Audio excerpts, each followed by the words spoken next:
เล่าเป็นอายแม่นบ่เป็นน้องอ๋อเล่าเป็นน้องคนที่ติดอยู่ในถ้ำผู้น่ะ2คนที่ซอกบ่เห็นนั่นผู้ที่2คนน่ะรู้สึกจังได๋อ้ายมือแฮงเนาะบ่ยังบ่ออกมือแฮงเดี๋ยวสิมาถามแล้วว่าเป็นจังได๋เราเข้าน่ะจักชั่วโมงอ้ายเข้าไปน่ะเข้าแต่2 โมงเดี๋ยวนี้จักโมงละเดี๋ยวนี้จักโมง9 โมงอ่ะ10 โมงละป้าหลังที่2 ชั่วโมงกว่าพอดีออกมาแล้วก็ย่างขึ้นมาพี่ป้าอ้ายบ่ไหวละ3-4 มื้อละอยู่เมื่อพักผ่อนอันน่ะเล่าเป็นอายแม่นบ่เป็นน้องอ๋อเล่าเป็นน้องคนที่ติดอยู่ในถ้ำผู้น่ะ2คนที่ซอกบ่เห็นนั่นผู้ที่2คนน่ะรู้สึกจังได๋อ้ายมือแฮงเนาะบ่ยังบ่ออกมือแฮงเจ้าสู้แฮงได้อ้ายโสดบ่เอามีเมียแล้ว แม่นเขาเห็นมันเครียดหลายเด้เครียดหลายบ่ได้อ้ายซอกน้องน่ะจังได๋ก็สู้ๆอ้ายมื้อนี้น่ะมั่นใจบ่ที่เขาเจ้าน่ะสิดูดนำมื้อนี้หรือว่ามื้ออื่นเช้าตามเขาเจ้าว่าเนาะไปส่งเข้ามาละคันเป็นอะไรแล้วสิดูดเบิ่งประมาณ2 ชั่วโมงอ๋อ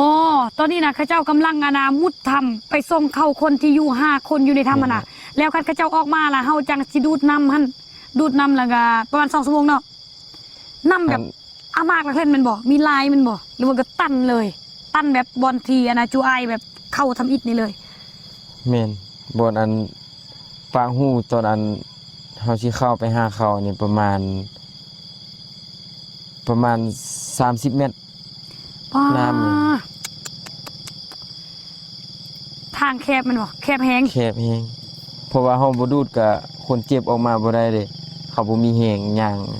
สิใส่ออกซิเขาก็บ่ฮู้วิธีใส่จำเป็นได้ดูดน้ำให้น้ำมันลดลงแล้วให้เขาเจ้าย่างออกมานี่แหละทุกคน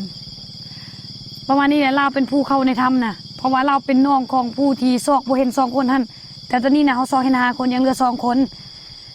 แต่เฮายังมีวังอยู่อย่าฟ้าวเฮายังมีวังอยู่แม่นมีวังอยู่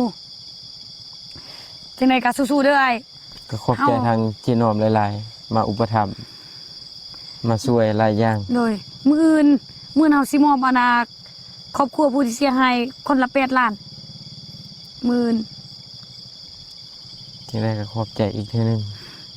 บ่เป็นหยังเพราะว่าเฮาเป็นหยังกันฮะบ่ตลกเพราะว่ามันเป็นเรื่องเศร้าอยู่เศร้าหลายบ่ได้อ้ายอยู่ไสแล้วก็สินค้าค่อยสิน่ะแม่นบ่ต้องลืมเลยอ้ายอันนี้แหละคันบ่ขายตัวนี้น่ะค่อยบ่มีเงินเติมน้ำมันรถมาต้องได้ขายอันนี้เป็นน้ำยาล้างจุด2 เรือนเป็นแบรนด์ของเจนอมเองเลยตัวนี้เด้อ100% ml แม่นแบรนด์เจนอมจิ้มร้อยจิ้มกึ่นเซเบื่อนผู้หญิงผู้ชายน่ะใส่ได้ตัวนี้น่ะ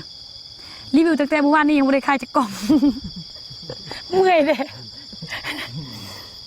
จิ้มหัวเด้จะเกิดน่ะอย่าลืมเด้อพิมพ์เข้ามาสนใจในใต้คลิปนี้